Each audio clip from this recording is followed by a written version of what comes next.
অন্তর্বর্তীকালীন সরকার চমৎকার কিছু সিদ্ধান্ত নিয়েছে। বিশেষ করে সরকারের আইন বিচার ও সংসদ বিষয়ক মন্ত্রণালয়ের একটা বৈঠকে চমৎকার কিছু সিদ্ধান্ত এসেছে।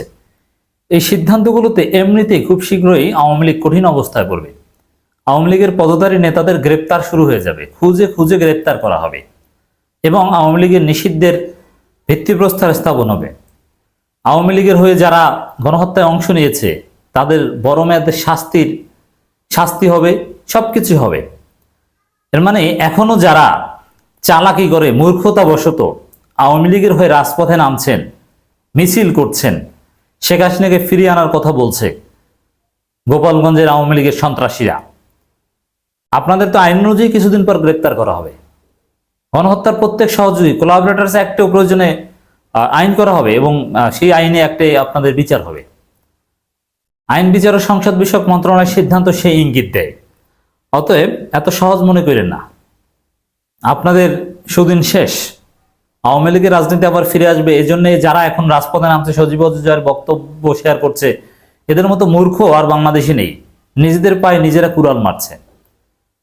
এরা কি মাথা খারাপ? এদের মাথায় মানে শেখ হাসিনা তো ওদেরকে বোকা বানিয়ে চলে গিয়েছে।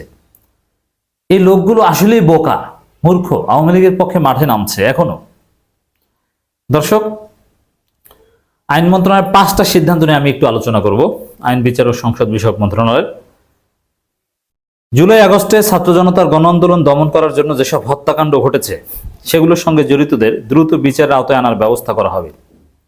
আচ্ছা, সেগুলোর সাথে জড়িতদের যদি দ্রুত বিচারের আওতায় আনা হয়, তাহলে আওয়ামী লীগ, ছাত্রলীগ, পুলিশ লীগ, বিজিবি লীগের যারা এগুলোর সাথে জড়িত ছিল তারা তো এমনিতেই ধরা পড়বে। অতএব এখনো আপনারা ষড়যন্ত্র চেষ্টা করছেন, এখনো আপনারা প্রতিবিপ্লবের চেষ্টা করছেন, অন্য কিছু স্বপ্ন দেখছেন।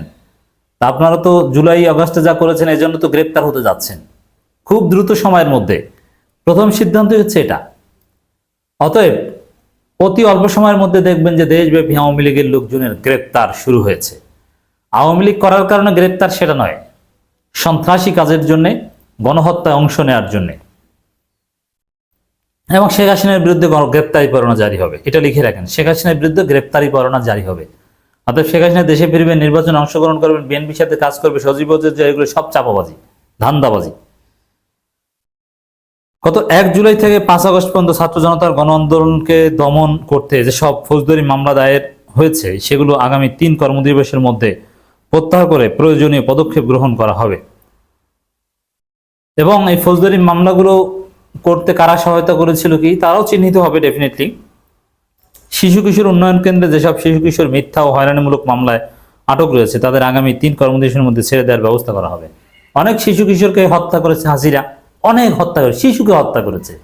এই শিশু হত্যার জন্যই তো শেখ হাসিনার ফাঁসি হবে, কোনো ছাড় নেই, সবগুলো ধরা পড়বে। তো শেখ হাসিনার বিরুদ্ধে গ্রেপ্তারি পরোয়ানা জারি হবে। আর আপনি আর কি, আপনি কিসের বরগুনায় বসে আপনি গোপালগঞ্জ বসে মিছিল করেন? আপনার ঠিকানা তো জেল। সন্ত্রাস দমন আইন ও সাইবার নিরাপত্তা আইনে দায়েরকৃত মিথ্যা ও হয়রানিমূলক মামলাগুলো দ্রুত প্রত্যাহার করার ব্যবস্থা করা হবে। যদিও এগুলো মামলাতে এখন আর তেমন কেউ ভিকটিম নেই, তবে মামলা প্রত্যাহার করা হবে, হাজিরা থেকে নিষ্কৃতি দেওয়া হবে। আইন ও বিচার বিভাগের 1,64,030 নম্বর মিথ্যা ও হয়রানিমূলক মামলার ভিকটিম সাপোর্ট দেওয়ার ব্যবস্থা করা হবে। চমৎকার কিছু সিদ্ধান্ত। এই ভালো সিদ্ধান্তগুলোর মধ্যে সবচাইতে আশার দিক যে শিক্ষার্থীদের উপর যে গণহত্যা বা যে নৃশংসতা চালানো হয়েছে তার বিচার শুরু হবে। আর এর বিচার যদি শুরু হয়, বিচার প্রক্রিয়ার মধ্যেই দেখবেন যে আওয়ামী লীগ দেশব্যাপী থেমে গেছে। তবে এখানে একটা কথা, বিচার সরকার করবে, কিন্তু যেহেতু এটা দেশব্যাপী বিস্তৃত গণহত্যার সংজ্ঞার মধ্যে এটা পড়ে। অতএব এখানে পরিস্থিতি স্বাভাবিক করতে বা বিচারটা নিশ্চিত করতে জনগণকে ভূমিকা পালন করতে হবে।